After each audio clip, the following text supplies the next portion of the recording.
Hello everybody. Um, Today I'm going to talk about Shadowdark. This year has been a huge year for independent RPGs. A lot of dissatisfaction with the market leader following the OGL scandal, and Shadowdark rightly swept the board um, in the independent awards this year rather. However, I can't recommend it, even as a effectively a replacement for the starter set, which it comes very close to being. But I think there are a number of fundamental reasons why. I'm not being overcritical. I think Kelsey's done an amazing job, but there are a number of fundamental flaws in the system, and they are shared across the old school ecosystem, old school Renaissance ecosystem. And let me explain. And it's hard to do this because Kelsey is in many ways, it's like criticising Mary Poppins. She's super nice. Everybody loves her. Even a member of the grognards veering towards the alt right love her. Um, the few criticisms she's got online were just ridiculous, and immediately got smacked back as being ridiculous. It's a result of years of hard work. However, no system is incapable of criticism. I think that's particularly important this year and coming into 2025, because people are searching for alternatives, and there are lots of good alternatives out there, lots of alternatives in development, many of which I think as well share many of the same flaws. And there's never been so much discussion about systems and improving systems and making a good game. So, in that spirit, and I hope Kelsey sees it in that way, in that spirit, let's let's have a discussion and perhaps just explain some of my personal journey as well. For many years, I was there at the outset of the hobby. I can remember pre A and D and D. I can remember the boxes. I can remember starting playing with first edition and second edition, and then university girls, went outside the hobby for many years, recently came back, and I thought, well, okay, more time in my hands. What system shall I play? Not attracted to Dungeons and Dragons for many reasons. It just seemed to have too many flaws that have gathered cruft over the years and didn't seem to be going in the right direction to solving them. Tempted by index card RPG. I thought it was a good system. Still is a good system. A fairly rules light system, which, by the way, Shadowdark isn't. It's almost, but and I'll explain why as well. I don't think it's a rules light system, and therefore falls a bit between two stools. I was tempted by Pathfinder. That had some nice tactical crunchiness to it, but I think that had some unnecessary complications. And then Shadowdark came along, and I thought, well, this is fantastic. But it was really going into depth in some of the problems with Shadowdark and some of the other systems that led me on a journey of nearly 2 years now of developing my own system, Shadowdark, which you'll find a link to the free playtest below. I'm not going to blatantly plug it and say, oh, my system is much better because, in the style of some YouTubers. It's really helpful forensic criticism of a few key things. I think let's start with, as you start in any system, which is starting characters. They're particularly important as really Shadowdark fills the place of BECMI, basic and expert set. In the past for Dungeons and Dragons is really an entry point for new players. I don't think it's something you can pick up and take away and read if you had no exposure to role-playing games before. Too much is taken for granted as to how the game is played, and that, I think, is repeating an old school fallacy, really, which is you don't explain these things, you just play, and people will show you how it's done. And that was a fallacy, and it always was a fallacy, because there were wildly different ways that people played the game, and that just led to, this is the way it's done in Minnesota, this is the way it's done in the West Coast, and mess that subsequent editions, particularly third edition of D&D, had to clean up. Um, for example, many of the monsters, have no background or lore, so what are they there for? Yeah, it's assumed that people know.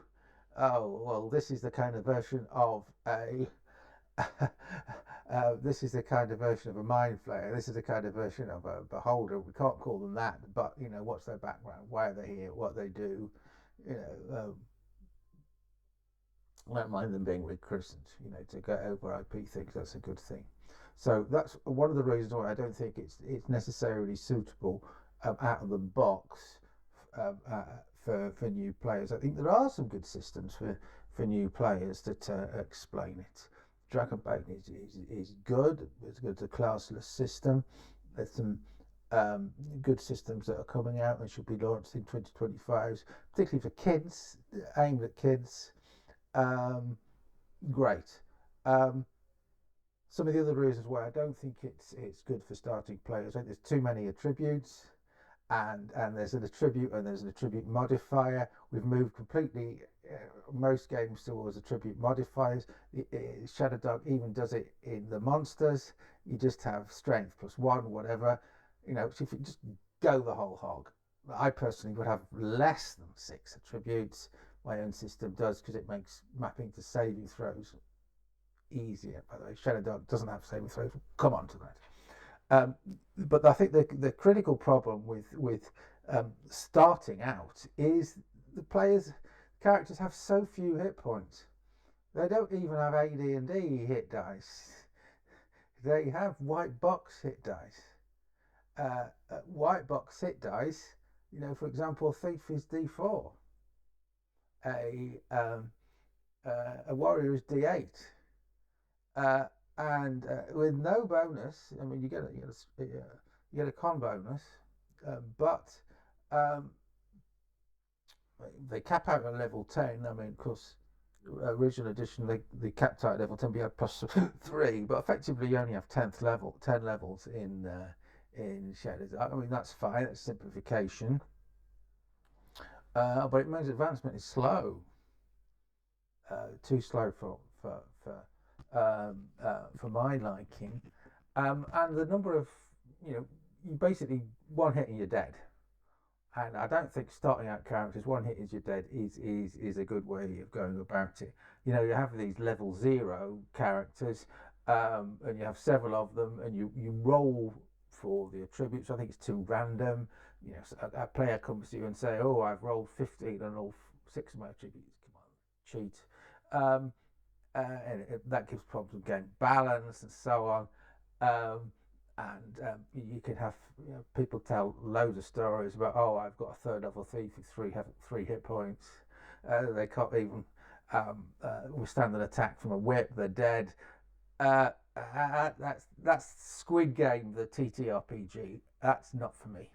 I know that's part of the philosophy of Shadowdark. Part of the philosophy being you don't invest too much in your characters. Death is easy. You try and avoid death. I mean, avoiding death is good. That's very much an old school mechanic. People have to learn, I think, that not every encounter in a dungeon is designed to be won. Some are designed to be avoided. Be terrified. I mean, Professor Dungeon Master the other day showed one of his school games. They came across a gang of kobolds. They'd never come across kobolds before. They were terrified. They didn't realise they had hardly any hit points. So that's important, to relearn the deadliness and make it not impossible to die, but it goes too far.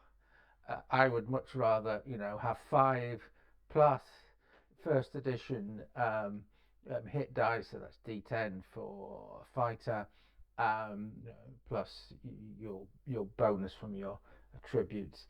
That's about the right level. Nimble, for example, gives you double maximum dice, and I would go for the top of the dice like you do in 5th edition. That's about right for my. So basically 2 hits will kill you. Well, 50% chance of killing you. That allows you to make 1 mistake. And I think it's important for players at first level, when they're most vulnerable, to be able to make a single mistake and not instantly die. Or whether it becomes a death simulator. And there's very little choice at first level. I mean, thankfully, it moves away from the Beckme system of having lineages, races as classes. That's great. It has some nice choice of races. Um, However, only 4 classes.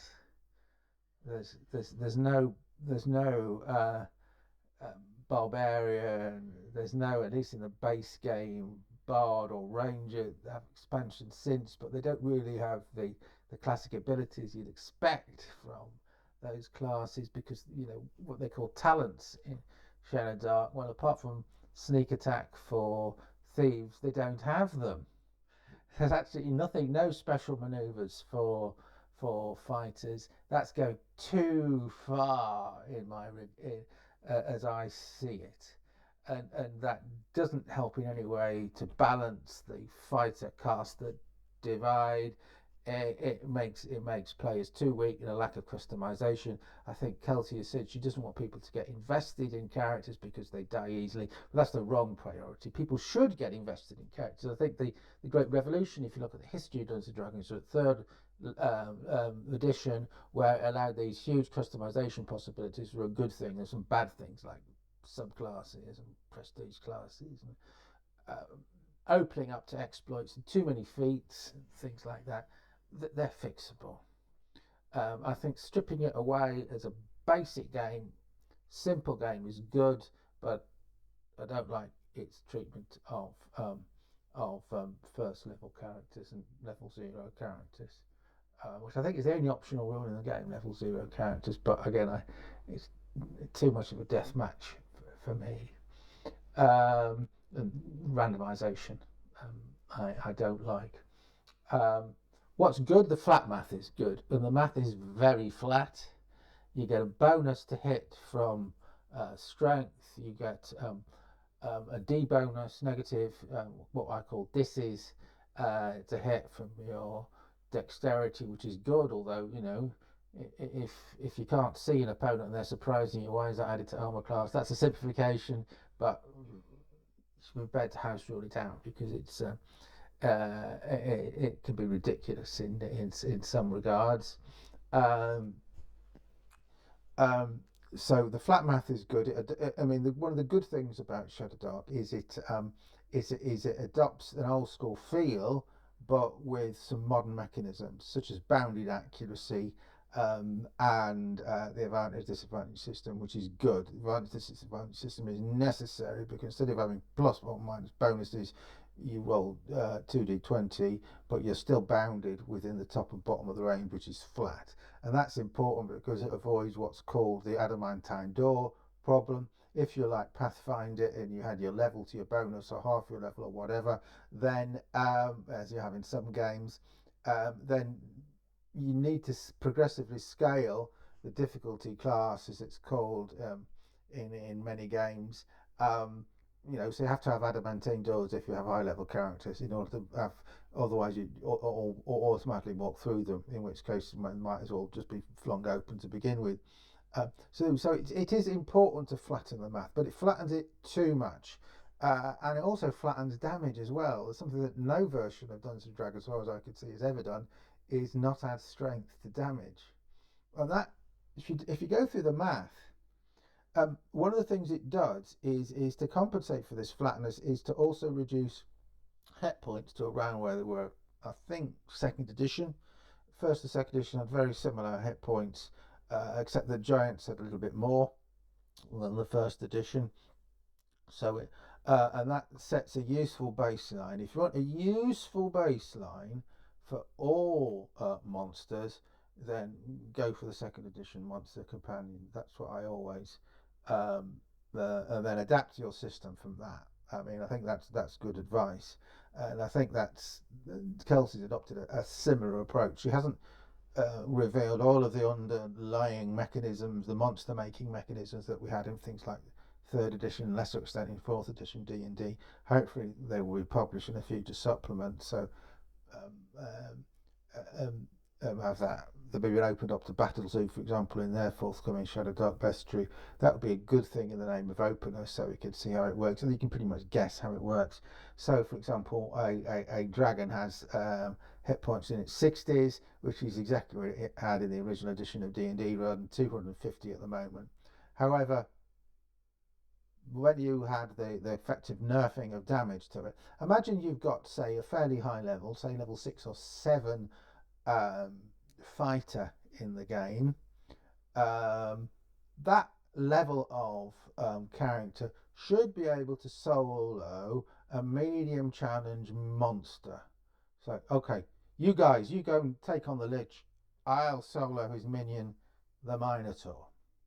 Minotaur has 45 hit points in Shadowdark. If you do the math, if they're attacking with a longsword, 15 rounds to knock them down. Now,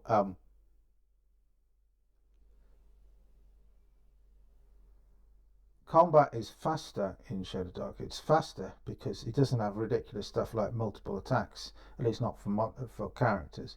It does for monsters. It doesn't have multiple attacks, and that asymmetry is good. That symmetry is good. But what it means is that, you know, hero level characters cannot solo sub bosses. That's wrong. It forces everyone to attack one enemy at a time, destroys tactics. I don't like that, and I don't think that is in the vibe with the heroic literature either. A 6th or 7th level, or 14th or 15th, depending on your scaling, 10 or 30 or 20 or 30 or whatever, should be able to fight a Minotaur. They stand no chance in Shadowdark because the Minotaur has 3 attacks on its second and subsequent rounds. It charges in the first round, and they'll do far more damage and just wipe the floor with and of course they have no extra talents or abilities or attacks. Very weak. In my own system, Shadowheart, we keep that asymmetry, and you have what's called multi-block monsters. You know, like Nimble, they can attack more than once, and they intersperse along the initiative order. That's a good approach. Didn't take from Nimble. I just realised that when I read the Nimble rules yesterday, they'd adopted a very similar approach to what I'd worked out. Slightly more sophisticated, but anyway, it's for another day. But where the big change is damage scales with level. A good system that does that is 13th Age, where you get 1 hit dice per level, but you only have 10 levels. Which means palpably you can see characters getting more and more strong as they grow. My approach is different. You have proficiency bonuses and ability bonuses, which you add to your chances of hitting. But if you hit by 5 or more, it's crit 1. 10 or more is crit 2. Natural 20, add 1 to the crit level, and crit 1 is double damage, crit 2 is triple damage, crit 3 is quadruple damage to your baseline damage. So what that means is it encourages, for example, aid and bless spells. It encourages soloing of your main tank, because if the other players add those bonuses to it, and you don't just rely on advantage, you can't just rely on advantage, otherwise there's no benefit from flanking or minor pluses from aid. And if these can stack and not go straight to advantage disadvantage, otherwise you have killer posses, killer familiars, Dungeons and Dragons 2024, which automatically give you advantages. Destroys the map.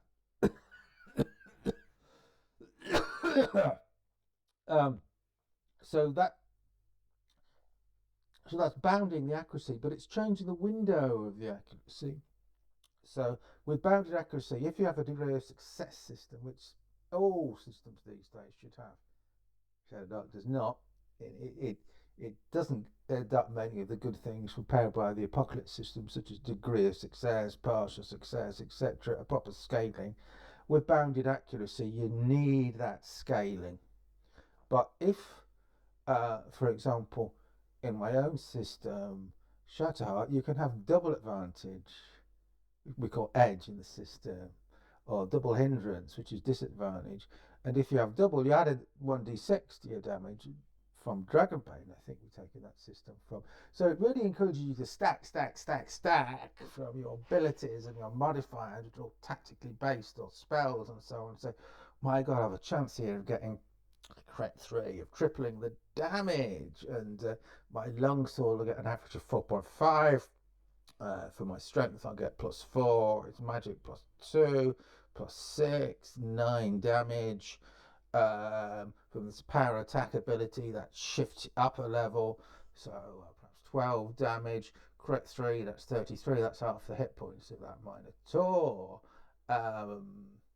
And longsword's called deadly damage. This anyway, go on to that. That's a mechanism from Pathfinder. It might be too complicated for some, but it really means you have a chance of one-shotting and killing the enemy monsters if you're tactically aware.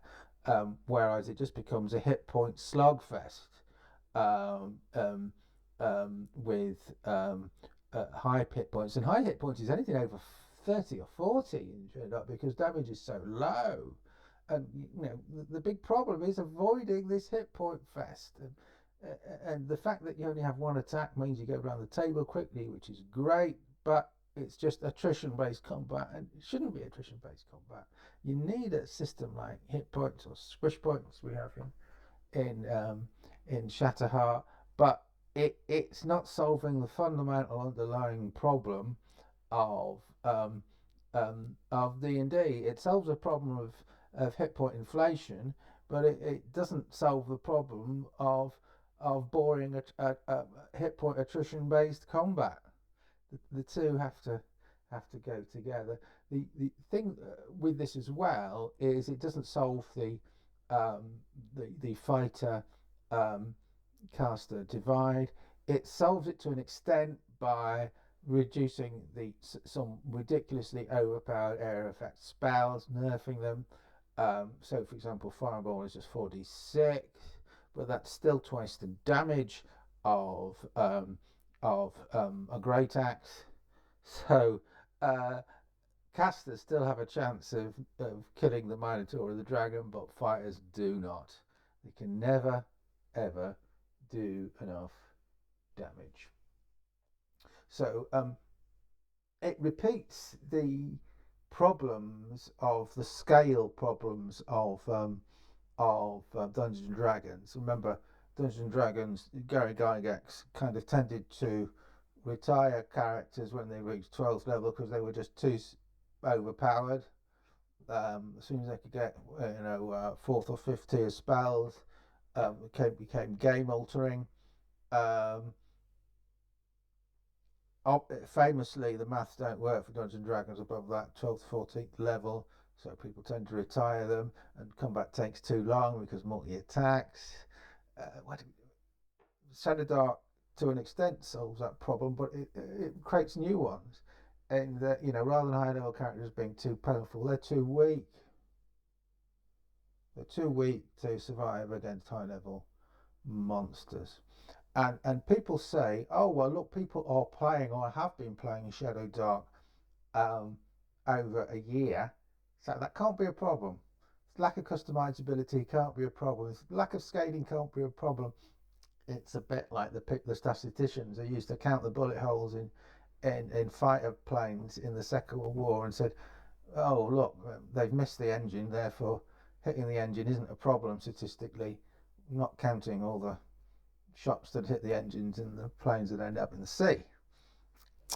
It's people that didn't play the game in the first place that are because the fact that there's lack of customizability, lack of scalability to more advanced players that are the problem. I think these are problems that are all fairly solvable, so I'm not dispirited about it. Remember, this is only the first edition. It's a game that's probably be popular in 20 years, and I'll probably go through 3 editions by then. No saves. Now, this is a conscious decision. It's a conscious decision because you roll to hit with spells. I think it's a good mechanism. However, area effect spells one of the great things about D&D is you get your D20 and you roll to see if you can jump out of the way, and that's a great mechanism. It's one adapted from wargaming. It's a mechanism I think we should keep. I think rolling a critical miss and you forget the spell is good, and avoiding all this spell slot nonsense. Personally, I prefer a mana system, but I like the idea of when you roll a natural one, you do forget the spell. Um, in my own system, you can spend various resources to get it back, but it's a big cost. So that prevents you spamming spells. You use them when you really need to. You can't spam anyway because it costs mana in a mana based system. Um, but I don't like getting rid of saves. Um,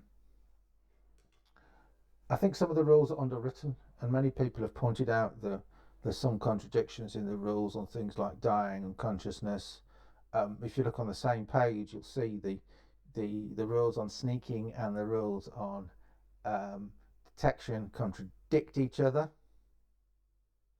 What level of DC are you rolling for? Who rolls? How does that interact with surprise? You got to work it out for yourself. And this is one of the classic things, right back to the first edition of the Dragons, is never fully explained. I think it's fairly easily resolvable. In my own system, you never roll to sneak. Your skill at sneaking is always taken as a a reduction in the chance to succeed on the other side perceiving you. And the DM makes a roll for that secret roll. And then you might get into position to attack from the rear undetected and surprised, which is great. Keeps the surprise round, which is great. Dungeons and Dragons got rid of it, which is just bad. If you have if you don't have multi attacks and there's nothing really wrong with the surprise round, you get hit hard because everybody attacks you before you get a chance to hit back. But that's just reality. And if you just roll for advantage, you can have the ridiculous situation. You spend half an hour sneaking, getting in a position to do an ambush. Looks like you're successful to do an ambush. Oh, you got advantage on initiative, and you fail. Ah, what's the point? You should really only roll when you need to, and if it's in an obvious position where you can shoot from behind, from above, on a cliff in an ambush, you get surprise. That should be. I think most GMs would homebrew that anyway, and it's only really a problem, an issue in dungeons where, famously two sides, one what goes through a door, and the other side sees them. Who acts first? Well, obviously you can't surprise in that situation. You just roll for initiative, or have passive initiative. Initiative always on is the rule these days. You roll for it in advance, so you always know who has initiative in those circumstances. But the rules are underwritten. They really only cover dungeon crawling. That's not to say it's only designed for dungeon crawling, but it's focused around dungeon crawling. There are no rules really for wilderness, um, and fairly light games these days, such as the Troll Lore games, have proper rules for wilderness encounters and hex crawling and hunting and so on. I'm sure in a future um, um, update or bonus book in Shadowdark, we'll get some rules for that. The monsters, I think it has a good range of monsters. A little bit more lore would be good. A proper bestiary format would be good. A few more kind of weird and special attacks would be good. They've got a little bit overcomplicated, particularly for mid to higher level magic users, though it's got a bit better. Um, um, in third edition, for example, we had lots of flavors and monsters that were very hard to run. Uh, so getting the balance right on that is important. Adding a bit of flavour, as some modern bestiaries have, to monsters just kobolds and bugbears, give them a few special attacks is good. Shadowdark doesn't have that because it's a kind of basic system. Um, spells are good, well designed, but there are really few mid-range spells. If you look at a mid-range spell for damage dealing, for example, isn't one. Once you get above a fireball or cone of cold, well, what else is there? Acid cloud, perhaps. It needs to be a bit more broad mix. Some systems have have some imaginative new spells. Crown and Skull has some imaginative new spells like Cold Snap and so on.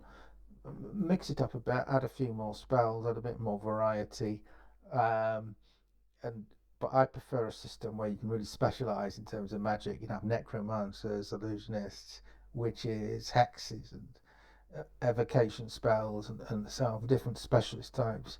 So I'm a big fan of having a big broad grimoire of spell schools that you can choose from, particularly when you're making villains. You know, to look at the ways that different types of spells can stack and build on each other, which I think is very bad in Dungeons and Dragons. It has this concentration mechanism, which means you can't cast too many spells at once, but it really stops you having imaginative combos of spells. You know, um, which is important, I think, in Magic. Half the fun of Magic is looking at ways of imaginatively combining and modifying Magic in order to, against your opponent's biggest weaknesses.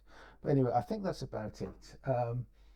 It's a fantastic system, Shadowdark, but it's not above reproach. Thank you very much.